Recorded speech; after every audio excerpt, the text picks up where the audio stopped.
hadir menjadi seorang istri yang menenteramkan hati Rasulullah SAW. Beliau menyelimuti suaminya. Ketika suaminya sudah dalam keadaan tenang, beliau mendengarkan apa yang terjadi sesungguhnya kepada sang suami.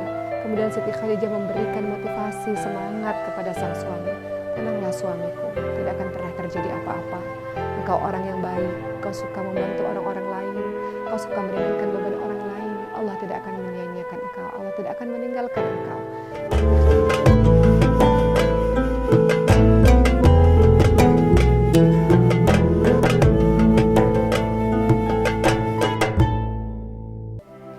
Assalamualaikum warahmatullahi wabarakatuh.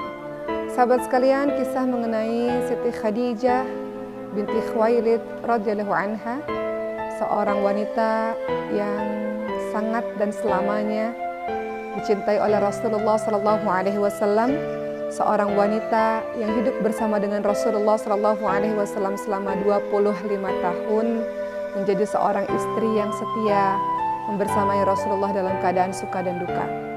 Siapakah Siti Khadijah radhiyallahu anha? Siti Khadijah radhiyallahu anha adalah seorang wanita terhormat yang digelari sebagai wanita yang suci, walaupun beliau adalah seorang janda. Beliau berasal dari keturunan bangsawan, beliau berasal dari bangsa Quraisy yang sangat terpandang. Beliau juga adalah seorang pedagang yang kaya raya. Begitu pula ayahnya, begitu pula keluarga besarnya. Siti Khadijah banyak digemari atau banyak disukai oleh para pembesar-pembesar kafir Quraisy pada masa itu. Banyak orang-orang yang menginginkan Siti Khadijah untuk menjadi istrinya karena saking mulianya, terhormatnya, dan sucinya beliau yang tidak suka untuk melakukan hal-hal yang tidak ada manfaatnya. Beliau dibesarkan dari keluarga yang sangat luar biasa dan peduli kepada banyak orang, keluarga yang dermawan, keluarga yang dicintai oleh banyak orang lainnya. Suatu ketika Siti Khadijah mendengar ada seorang pemuda yang bergelar Al-Amin, seorang pemuda yang sangat terpercaya tutur katanya, perbuatannya.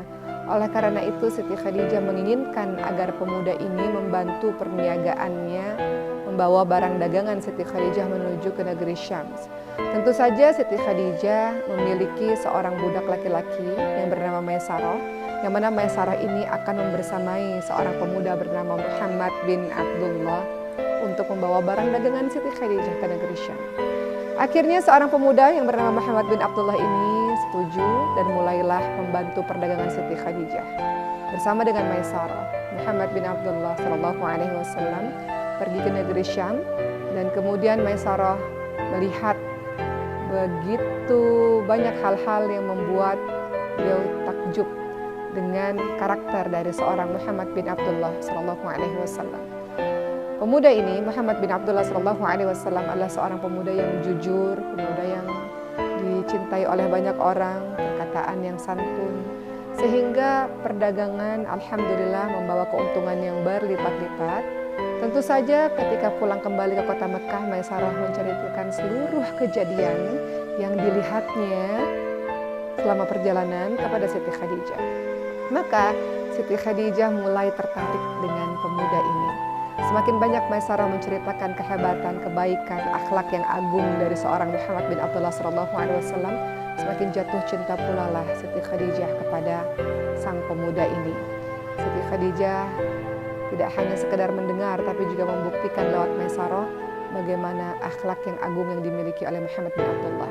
Maka singkat cerita, Siti Khadijah meminta sahabatnya Nafisah untuk memberitahu keinginannya untuk bersama dengan Rasulullah SAW. Kemudian menikahlah Rasulullah SAW yang kala itu belum menjadi Rasul, usianya masih 25 tahun, dan Siti Khadijah pada saat itu umurnya 40 tahun. Pernikahan beda usia 15 tahun tidak menghalangi pernikahan keduanya, dan kemudian pernikahan ini pernikahan yang sangat membahagiakan. Allah Subhanahu wa taala mengkaruniakan 6 orang anak dari pernikahan Nabi Muhammad SAW dengan Siti Khadijah radhiyallahu anha, yaitu Abdullah, Qasim, Ruqayyah, Zainab, Ummu Kulthum, dan Sayyidatina Fatimah radhiyallahu anha. 6 orang anak. Masa-masa pernikahan yang penuh dengan kebahagiaan, namun Rasulullah SAW memilih untuk sering menyendiri ke Gua Hira. di atas Gua Hira di Jabal Nur. Rasulullah SAW yang kala itu belum menjadi Rasul banyak merenung dan kemudian berpikir apa yang sesungguhnya terjadi dengan orang-orang Arab jahiliyah ini. Dari perempuan dikubur hidup-hidup, perempuan tidak ada harganya sama sekali, perbudakan terjadi di mana-mana. Sampai suatu malam di bulan suci Ramadan, datanglah malaikat Jibril berwujud manusia yang meminta Nabi Muhammad SAW untuk membaca. Maka turunlah wahyu yang pertama kali, yaitu surah Al-Alaq ayat 1 sampai 5, di mana Rasulullah SAW resmi menjadi seorang Rasul dan kemudian menjalankan misi dakwah di kehidupan berikutnya. Pada saat itu Nabi Muhammad SAW dalam keadaan yang sangat ketakutan pulang ke rumah, dalam keadaan menggigil, meminta agar sang istri menyelimutinya, dan Siti Khadijah kemudian hadir menjadi seorang istri yang menenteramkan hati Rasulullah SAW. Beliau menyelimuti suaminya. Ketika suaminya sudah dalam keadaan tenang, beliau mendengarkan apa yang terjadi sesungguhnya kepada sang suami. Kemudian Siti Khadijah memberikan motivasi semangat kepada sang suami. Tenanglah suamiku, tidak akan pernah terjadi apa-apa. Engkau orang yang baik, engkau suka membantu orang-orang lain, engkau suka meringankan beban orang lain. Allah tidak akan menyanyiakan engkau, Allah tidak akan meninggalkan engkau. Siti Khadijah terus memberikan semangat, memberikan motivasi kepada sang suami. Kemudian Siti Khadijah tidak hanya sekedar memberikan semangat, tapi juga memberikan solusi, di mana Siti Khadijah membawa sang suami yang sedang ketakutan ini menuju ke seorang pendeta yang beriman kepada kitab Injil, yaitu Waraqah bin Naufal, saudaranya Siti Khadijah, yang mana Waraqah bin Naufal mengatakan bahwa apa yang terjadi kepada Rasulullah SAW menandakan bahwa beliau adalah seorang nabi terakhir, dan kalau Waraqah bin Naufal hidup lebih panjang, tentu Waraqah bin Naufal akan terus membersamai Rasulullah SAW. Dari sini kita bisa melihat bagaimana bentuk dukungan yang luar biasa dari seorang Siti Khadijah kepada suaminya. Selanjutnya perjalanan dakwah pun dimulai. Tentu saja Siti Khadijah menjadi seorang perempuan yang pertama kali beriman kepada Rasulullah SAW dan kepada Allah Subhanahu wa Ta'ala. Perjalanan dakwah tidak mudah. 3 tahun dakwah dilakukan secara sembunyi-sembunyi dan kemudian dakwah dilakukan secara terang-terangan. Siti Khadijah terus tampil menjadi seorang istri yang menenteramkan hati suaminya tatkala suaminya lelah, susah berdakwah di luar. Ketika sang suami pulang ke rumah bertemu dengan sang istri yang menjadi penentram hati Rasulullah SAW. Di tahun 7 kenabian, pada saat itu umat Islam diboikot oleh orang-orang kafir Quraisy. Mereka tidak boleh lagi tinggal di sekitar kota Mekah, harus di pinggiran kota Mekah diboikot. Tidak boleh ada jual beli dengan orang-orang Islam. Tidak boleh ada pernikahan dengan orang-orang Islam. Pada saat itu umat Islam diboikot selama 3 tahun. Mereka kekurangan makanan. Sampai-sampai banyak dari mereka yang harus memakan dedaunan-dedaunan. Banyak mereka yang jatuh sakit dan kemudian meninggal dunia. Termasuk salah satunya adalah Sayyidatina Khadijah radhiyallahu anha. Siti Khadijah radhiyallahu anha pun harus meninggal dunia, meninggalkan Nabi Muhammad SAW selama-lamanya. Tentu kejadian ini membuat Rasulullah SAW sangat-sangat berduka. Biasanya selama ini setelah sibuk berdakwah di luar, pulang menuju ke rumah, mendapatkan ketenangan, ketentraman lewat sang istri.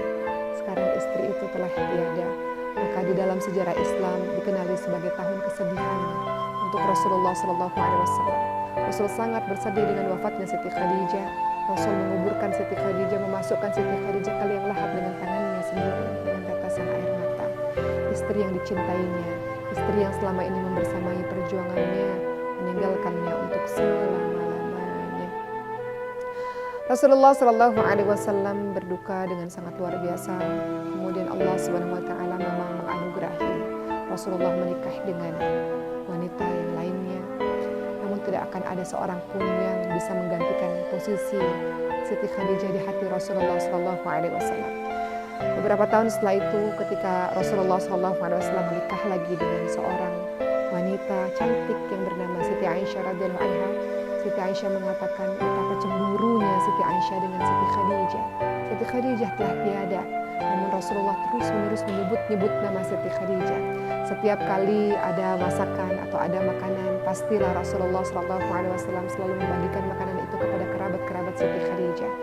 Maka Siti Khadijah bertanya kepada Rasulullah SAW, mengapa engkau terus memikirkan dan menyebut nama wanita yang telah tiada itu? padahal Allah sudah menggantikan dengan wanita yang lebih baik, yaitu dirinya. Maka Rasulullah SAW menjawab pertanyaan Siti Aisyah dengan mengatakan, tidak ada seorang pun yang bisa menggantikan posisi Siti Khadijah di dalam hatiku. Siti Khadijah beriman kepadaku pada saat orang-orang lain mengingkariku. Siti Khadijah membenarkanku pada saat orang lain mendustaiku. Siti Khadijah memberikan hartanya untuk perjuangan dakwah ini. Dan Siti Khadijah lewat rahimnya memberikan aku anak-anak, tatkala istri-istri lain tak memberikan aku anak-anak. Maka pada saat itu Siti Aisyah pun terdiam. Beliau menyadari bahwa tak akan ada seorang pun yang bisa menggantikan posisi Siti Khadijah di hati Rasulullah SAW. Siti Khadijah adalah cinta abadinya Rasulullah SAW. Pernah suatu ketika malaikat Jibril datang ke hadapan Rasulullah SAW dan menyampaikan bahwa Siti Khadijah mendapatkan salam dari Allah dan mendapatkan salam darinya dari malaikat Jibril, dan Allah telah membuatkan rumah di surga untuk Siti Khadijah yang tidak ada kebisingan dan tidak ada kepayahan lagi. Begitulah Siti Khadijah, seorang wanita yang sangat agung yang terus berada di sisi Rasulullah SAW. Beliau orang yang kaya raya sebelumnya, beliau orang yang terpandang sebelumnya, tapi beliau tinggalkan itu semua demi membersamai suaminya, demi membersamai dakwah dari Rasulullah SAW. Hingga Islam tersebar sampai hari ini pada kita, tentu saja salah satunya karena jasa dari seorang wanita mulia yang terus menguatkan Rasulullah SAW, cinta abadinya Rasulullah SAW yang tak pernah terganti selama-lamanya, yaitu Sayyidatina Khadijah radhiyallahu anha. Mudah-mudahan kisah ini mendatangkan pembelajaran untuk kita meneladani akhlak dari seorang Siti Khadijah radhiyallahu anha, dan kita menjadi Khadijah masa kini, insyaallah seorang wanita yang terhormat, wanita yang insyaallah terus mendukung perjuangan dakwah bagi orang-orang yang melakukan dakwah di jalan Allah Subhanahu wa taala, insyaallah.